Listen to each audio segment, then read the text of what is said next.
عليكم واهلا وسهلا فيكم بفيديو جديد من فيديوهات اللوم نيتنج او النسيج بالنول. انا ربا، وفيديو اليوم ان شاء الله رح نتعلم فيه غرزة جديدة اسمها الجارتر ستيتش. فخلونا نبلش. طبعا زي ما انتم شايفين هاي الادوات اللي حنستخدمها اليوم بهذا الفيديو. طبعا غرزة الجارتر ستيتش ممكن نشتغلها على أي عدد من العصي، فالمالتيبلز لإلها هو أي عدد من الباجز. فممكن نشتغلها على 10 أو 20 أو 15 ما بتفرق. فهذا أول شي بدنا نعرفه عن هاي الغرزة. الشي الثاني إنه هاي الغرزة ريفرسبل، بمعنى إنه الوجه لإلها والظهر حيكونوا نفس الشي، فممكن تستغليها بعمل قطع حابة إنك تلتبس على الوجهين. الشغلة الثالثة هو إنه هاي الغرزة ممكن تشتغليها بشكل دائري أو بشكل فلات، ما بتفرق. وآخر شي طبعا بدنا نعرفه عن هاي الغرزة إنه هاي الغرزة مكونة من سطرين. لحتى نحصل على هاي الغرزة لازم نعمل السطرين هدول السطرين مع بعض بنسميهم الجارتر ستيتش. فالسطر الأول هو عبارة عن نت ستيتش، فمثلا إذا أنا عندي 10 عصي بعمل نت ستيتش على ال10 عصي. السطر الثاني بيرل ستيتش، وبرضه إذا أنا عندي 10 عصي بعمل البيرل ستيتش على ال10 عصي. فهدول السطرين مع بعض، يعني أول سطر بده يكون نت ستيتش والسطر الثاني بيكون بيرل ستيتش، مع بعض بنسميهم جارتر ستيتش. وطبعا لحتى نكرر الجارتر ستيتش بدنا نكرر السطرين هدول اللي عندي في الباترن تبعي. هذه هي. هلا خلوني أفرجيكم بشكل عملي كيف نطبق هاي الغرزة وكيف شكلها هيكون.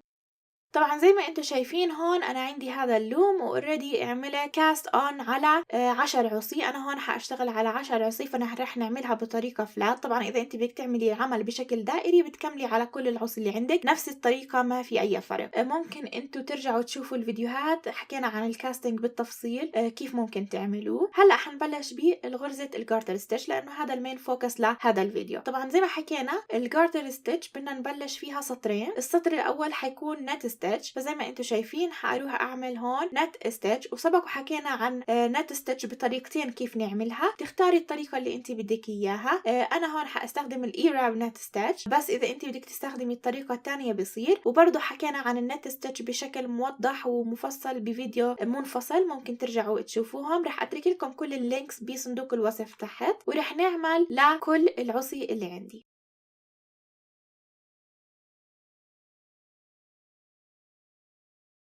بس ما نخلص هذا السطر اللي هو النت ستيتش حننتقل لنعمل السطر الثاني اللي هو البيرل ستيتش. وبرضه حكينا بفيديو منفصل عن كيف نعمل البيرل ستيتش بالتفصيل. زي ما انتم شايفين بنحط الخيط هيك تحت الحلقات اللي عنا، نسحبه بالسنارة، بنعمل حلقة، بنطلع الحلقة الأصلية وبندخل الحلقة الجديدة بالعصاية. وهيك برضه حنكمل لل10 عصي اللي عندي. هلا حتى أكرر غرزة الجارتر ستيتش رح أرجع أكرر هذا الشغل اللي اشتغلناه، يعني رح أرجع أعمل سطر كله نت ستيتش، وبس ما أخلص رح أرجع أعمل سطر بالشكل كامل بيرل ستيتش، وهكذا. ورح أضلني مكملة على طول الباترن اللي عندي أو القطعة اللي أنا بدي أعملها.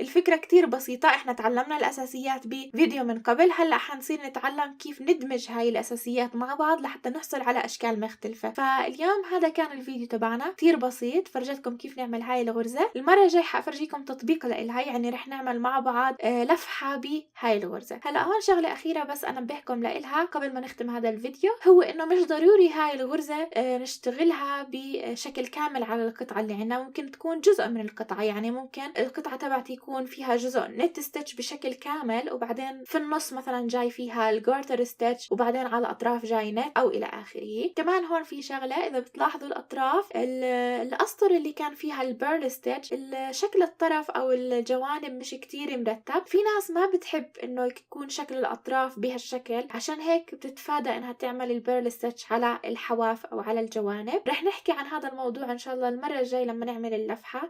فما بتحاول تتجنب إنها تعمل بيرل ستيتش على آخر العصي يعني على الأطراف. فرح نحكي هذا الحكي إن شاء الله بالفيديو الجاي لما نشتغل اللفحة بالتفصيل.